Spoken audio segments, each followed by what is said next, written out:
Alright, let's hear about your new character. Meet Bob, the human fighter. He's got a sword, and he fights stuff. Okay. Any backstory? Well, he's an orphan, raised by farmers. And he wants to be a hero. Any special skills or traits? Well, he can swing his sword really well. In fact, he has 2 of them. Good enough. Welcome aboard, Bob the Fighter. Let's get geared up. One day, my sister calls me over and in a somber tone exclaims words that sealed my fate forever. You are ready. And thus I was introduced to D&D 3.0. Long, complicated tables filled with numbers and strange words gazed back at me as I tried to decipher their meaning. What's a half proficiency bonus? What does base attack bonus mean? Why do elves look like that? These questions, and many more, plagued my mind. So I stopped reading. Instead, we sat down, made a character, and that was how Kovar, the elven fighter, was born. See, I didn't do a human fighter, because I'm original. As my very first character, Kovar was quite underwhelming. But what if we could introduce the same little kid to Pathfinder today? Well, how about we rework Kovar's backstory? Originally, he was an elf from a small town in the woods. Then a dragon came by and killed everyone. Hey, maybe I wasn't that original. So let's rework it into something more interesting. Let's give Kovar a call to adventure, a reason to go into the world, and hopefully keep his parents alive. Deep in the jungle near Akravel, there's an elven town, houses built upon treetops, connected by bridges and vines. Every year, young elven warriors are sent into the wilderness for their first hunt.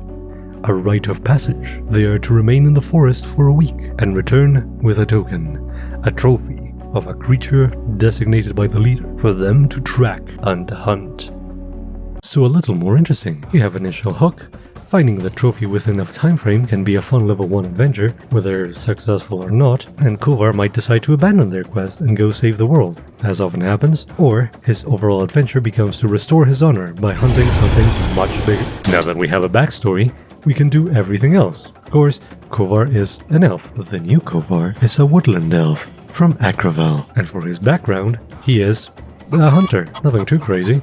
For his class, as much as I love the Pathfinder fighter, new Kovar is a ranger. I was definitely trying to be Legolas back then, so why not do it now? As for the build, our first feat as an elf can be either Nimble Elf for the extra 5 feet of movement, or, if we know the campaign will take place mostly in a forest, Woodcraft is not a bad choice either. Speaking of feats that require a specific terrain and favored terrain, well, some feats like Terrain Stalker work on a specific type of terrain.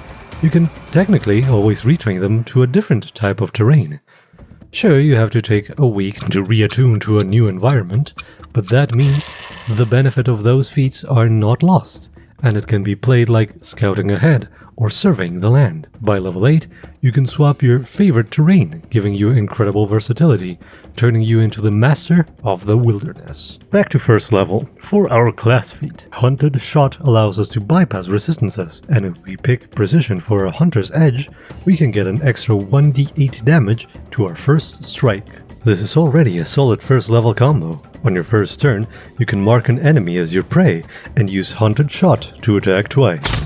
If both attacks hit, not only do you add an extra 1d8 from your Hunter's Edge, you also apply resistance only once for both hits.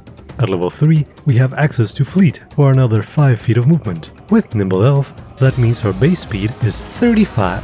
At level 4, we can either pick Scout's Warning to give our allies a +1 to initiative, or we can get Initiate Warden, giving us access to Gravity Weapon. This spell grants our weapon a bonus equal to twice the number of damage die. So 2. But when we get a striking rune, it will go up to +4. Another interesting choice is Distracting Decoy. As a ranged, ranger, you don't have many ways to apply the off-guard condition. With this spell, you can give everyone in your party a boost for their accuracy.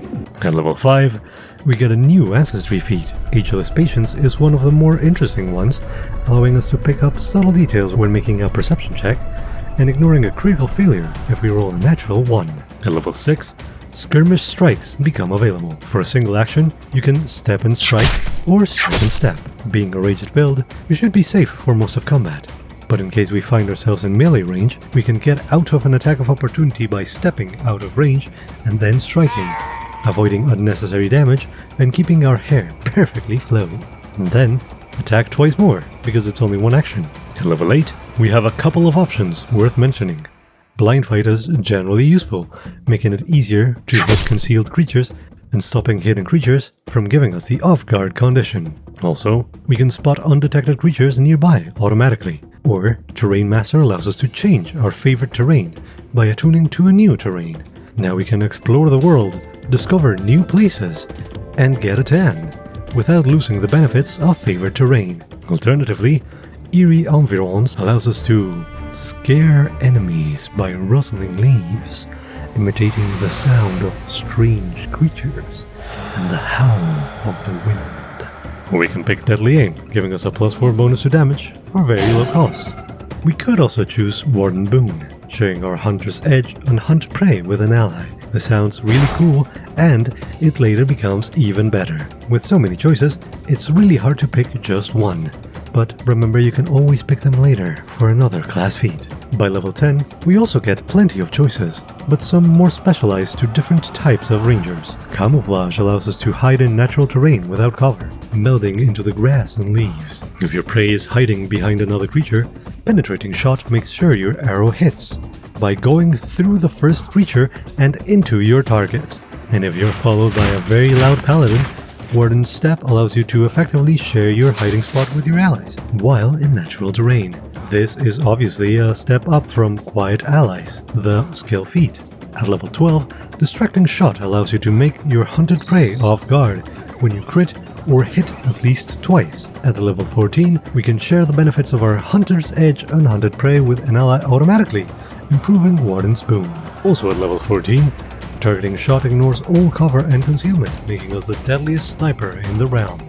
If your allies are having issues finding the enemies, Warden's Guidance allows us to share the location of concealed creatures. If your allies roll a failure or a critical failure seeking an enemy, they roll a success instead. At level 16, there isn't much we particularly want. Greater Distracting Strikes is fine, but we can grab any of the other feats we wanted instead. Remember all those level 8 feats?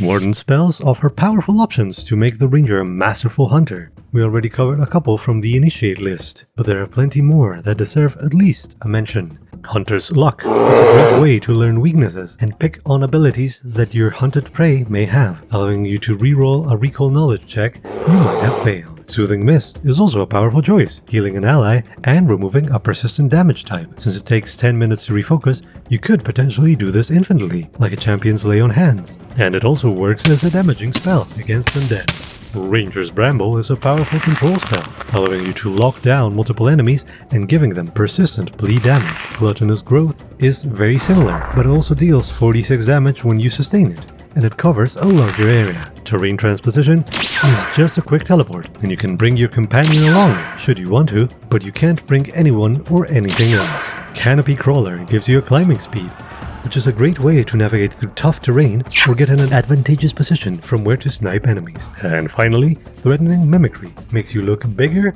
and scarier, making creatures in a 10-foot burst frightened 2 on a failure or frightened 3 on a critical failure. Since this is an area, it's much stronger than the Fear spell, but with so many choices, it's up to you to pick which spell is more suited to your ranger. There are many archetypes that can bring this build to another level, depending what we are looking forward to, or what the rest of the team needs. You can build to pretty much any role. The Scout is the most straightforward. Not only do you get the Scout's Warning feat for free, you have access to more feats to sneak around, ambush, and hunt your enemies. The Horizon Walker archetype revolves around your favorite terrain. Not very versatile at first, but at level 8 with Terrain Master, you'll be able to travel the world with your friends, guiding them through the most dangerous conditions with ease. The Fighter offers more combat options for you. You can combine combat styles that use melee weapons, swapping between bow and sword to devastate your enemies. There's of course more archetypes that offer more versatility. The Herbalist, Alchemist, and the Assassin give you more options for items, and the Thaumaturge can make you an expert monster hunter that targets the magical and physical weaknesses of monstrous creatures. The monster rolls, ready to strike. What do you do? I'm out of spells. I have nothing left. Bob steps forward, sword in hand, and he's going to, swing his sword really well. Well done, Bob. I guess there is value to swinging your sword really well.